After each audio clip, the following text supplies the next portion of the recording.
সুপ্রভাত সুপ্রিয় সুধী মণ্ডলী। তো আমি এখন একটা গান পরিবেশন করব। হ্যাঁ, কুল গেল বলে,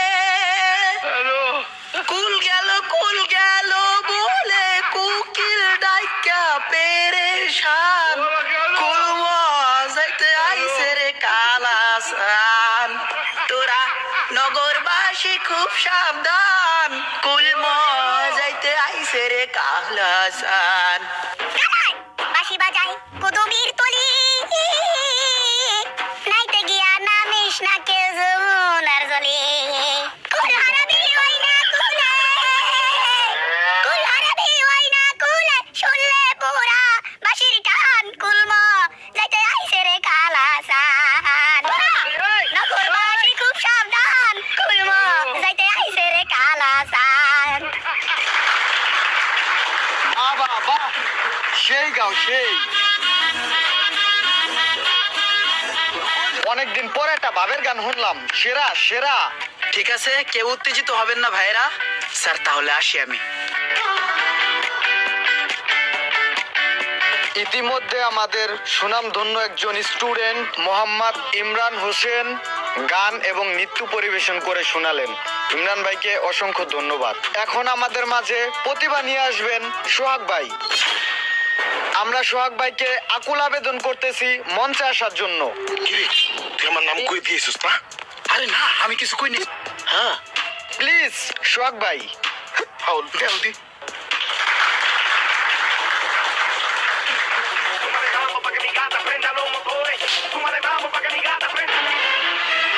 আসসালামু আলাইকুম। আজকের এই বিদায় অনুষ্ঠানে আমাদের এই Mizan mobile repair training centre থেকে যারা কোর্সটা কমপ্লিট করে সার্টিফিকেট নিয়ে আমাদের থেকে বিদায় নিচ্ছে তাদের জন্য, তাদের সকলের জন্য রইল আমার প্রাণ ঢালা শুভেচ্ছা ও ভালোবাসা। আর এই মুহূর্তে আমি একটা ইসলামিক সঙ্গীত গেয়ে শোনাবো। বন্ধু ভুলে যেও না কখনো, যেখানেই থাকো যেভাবেই থাকো, মনে রেখো আমিও আছি তখনো। বন্ধু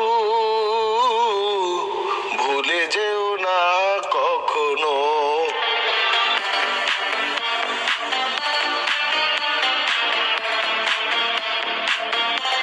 সোহাগ, তুমি তো অনেক সুন্দর একটা ইসলামী সঙ্গীত গাইলা। তো সাবের পক্ষ থেকে তোমার জন্য ছোট্ট একটা গিফট। সারস না, আমার দিছে। আমার কাছে থাক। সার তুই আমার টলে টানটানি করস কে? ইমরান, তোমার জন্য এই কলমটা। স্যার এটা কোনো কথা হইলো? গান গাইতে ফাইটে যায়, যেই সুন্দর একটা গান গাইছে আর যেই ড্যান্স দিছি তার প্রতিদিন একটা কলম। আর হ্যাঁ, মোটা গাড়া দেখে আর একটা পানির বোতল দিয়ে দিলেন, আর আমার একটা চিকন চাকুন কলম দিলেন। এটা হইলো? এটা তো আমি তোমাকে ভালোবাসা দিলাম, রাখো। ঠিক আছে স্যার, বুঝলাম ভালোবাসা দিছেন, ভালো তো আরো বেশি বাসছেন। আর মোটাটা দিলেন, আমার চিকন চাকুন ভালোবাসা দিলেন। ঠিক আছে, তাহলে এক কাজ করেন স্যার, কলমটার যে কয়টা দাম আছে তা কলমটা রাখকে আমার টাকা দিয়ে দেন। আমার টাকার খুব প্রয়োজন, দেওয়া যায় না? সোসা আলার করে আলাই। হাদিয়া কি আসলে মূল্য দিয়া হয়? তাহলে ঠিক আছে স্যার। স্যার আপনার লিগে আমি একটা কাবার আনছি, নেন, হাতিয়া দিলাম। হাদিয়া দিছো ভালোবাসা, ঠিক আছে, কিন্তু এটা তো আমার মডেলের না। স্যার আমি জানি এটা আপনার মডেলের না, আপনার অনেক ভালোবাসি তো, আপনার জন্য আমার অনেক প্রত্যাশা। এই কারণে 15 Pro Max এর একটা কাবার লয়েছি। আমি যতদূর আশাবাদী আপনি 2-1 মাসের মধ্যে একটা 15 Pro Max কিনা লাইবেন, এর লিগে এই কাবারটা আনছি। যাক, ভালোবাসা যেহেতু দিছো তাহলে রাইখা দিলাম। ঠিক আছে স্যার, দোয়া রাখেন।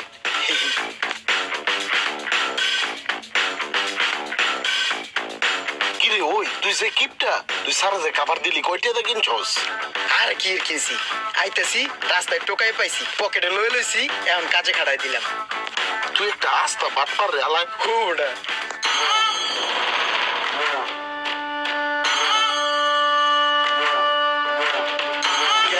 আজকে আমার টেবিল থেকে একটা কাটিং ক্লাস পাচ্ছি না, কার কাছে আছে দেখি।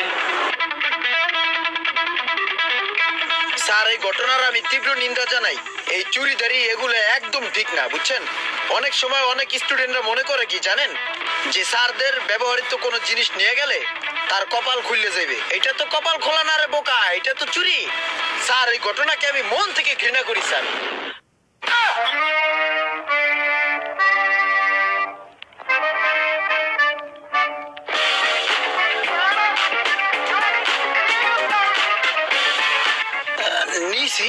আমি নিছিলাম জিনিসটা, বোঝা হয়ে গেছে, একটু দাঁড় দিয়ে আনবো করে চিন্তা ভাবনা করছিলাম।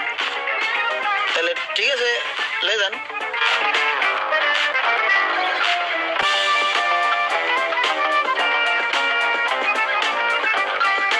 কদি ক তোর নতুন দোকানটা কি এমন হয়ে গেল?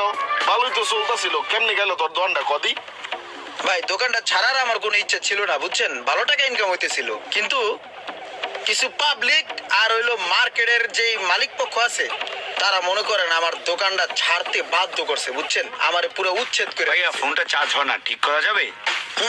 দেখি, এটার মোবাইলের পাশা পাল্টাতে পিন পাল্টাতে বুঝছেন, চার্জিং পিন। এটা আপনার প্রায় 5,000 টাকার মতন খরচ হবো, করবো। এ দে, পাগল ভাই, চার্জিং এর সমস্যা তো।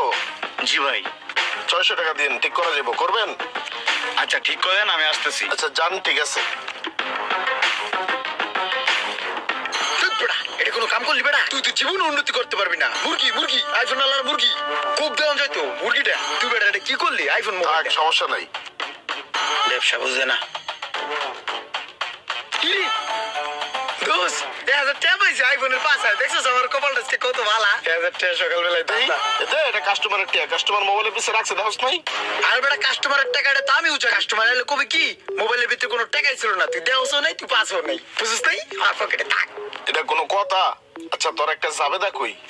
সোহাগ সাহেবের মোবাইল সার্ভিসিং এর দোকানে কাস্টমারের মোবাইলের পিছনে 1000 টাকা পাওয়া গেল, আর সেই টাকাটা ইমরান সাহেব বাটপারি করে তার পকেটে ঢুকাইলো। আর সোহাগ সাহেব পাতালটা গরম করিয়া ইমরান সাহেবের কানটা ফুটা করে দিল। এটার জাবেদা কি ও ক, ডেবিট না ক্রেডিট? ল বেটা 1000 টাকা লইছি, চাইলে তো দিয়া দিই বেটা, এটা আবার জাবেদা ধরা লাগে। ল বোকা, হে হে। ওই কোন একটা জাতা দি।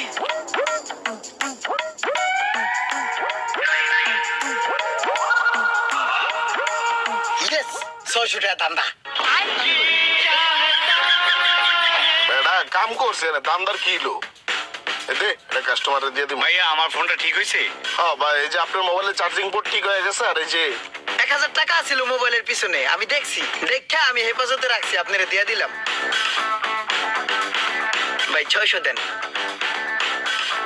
ভাই, টাকাটা সাবধানে রেখেন, হারাই যাবো। 1000 টাকার বোবা নোট তো। ঠিক আছে ভাই, দেখাইব। ওই সোহাগ, আমার দোকানটা কি লিগে ছাড়তে হয়েছে জানোস? থাক, তোর আর কোয়া লাগবে না, তোর দোকান কিনলে গেছে, আমি বুঝছি। না না, তুই যেটা বুঝছস ওটা না, আমি বাটপারি সাটপারি করি না, অন্য একটা কাহিনী আছে, আমি তোর কই। তোর তো আমি কই নাই যে তুই বাটপারি করছস। বুঝাইলে বুঝতি রে ভাই।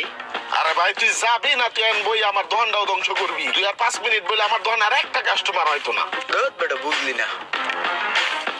হেই, কারো মোবাইল নিয়ে কই যাস? একটা আইসি লাগতো। তোর আইসি লাগবে, তুই স্কোয়ার মার্কেট থেকে কিনালো যা। ধুর বেটা।